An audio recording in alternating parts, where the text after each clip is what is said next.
ദേശീയപാതയിൽ നിർമ്മാണം നടക്കുന്ന മേഖലകൾ കൂടിയാണ്. നമുക്കറിയാം അതിന്റെ നിർമ്മാണ പ്രവർത്തനങ്ങൾ ഏകദേശം പൂർത്തിയാകുകയും ചെയ്തു. ഇപ്പോൾ നമ്മൾ ദൃശ്യങ്ങൾ കാണുന്നത് ഈ കോഴിക്കോട് സർവകലാശാലയ്ക്ക് അടുത്തുള്ള തേഞ്ഞിപ്പാലത്തെ പ്രധാന റോഡിൽ, അതായത് ദേശീയപാതയുടെ തന്നെ റോഡായ 5 കിലോമീറ്റർ റോഡിലാണ് ഈ യുവാക്കൾ കാറിന്റെ ഡിക്കിയിൽ ഇരുന്ന് യാത്ര ചെയ്തത്. നമുക്ക് ആ ദൃശ്യങ്ങളിൽ കാണാൻ കഴിയും.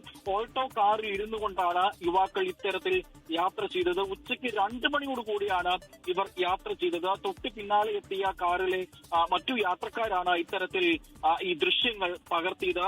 വലിയ തരത്തിലുള്ള അപകടം വരുത്തിവെക്കാവുന്ന ഒരു സാഹസിക പ്രകടനമാണ് യുവാക്കൾ നടത്തിയിരിക്കുന്നത് എന്ന് നമുക്ക് ദൃശ്യങ്ങളിൽ തന്നെ കാണാൻ കഴിയും. നമുക്കറിയാം നിർമ്മാണ പ്രവർത്തനങ്ങൾ പൂർത്തീകരിച്ചത് കൊണ്ട് തന്നെ വാഹനങ്ങൾ അമിത വേഗതയിലാണ് ഈ ദേശീയപാതയിൽ പോകുന്നത്. അതുകൊണ്ട് തന്നെ പലപ്പോഴും അപകടങ്ങളൊക്കെ വലിയ തരത്തിൽ ഉണ്ടാവാറുണ്ട്.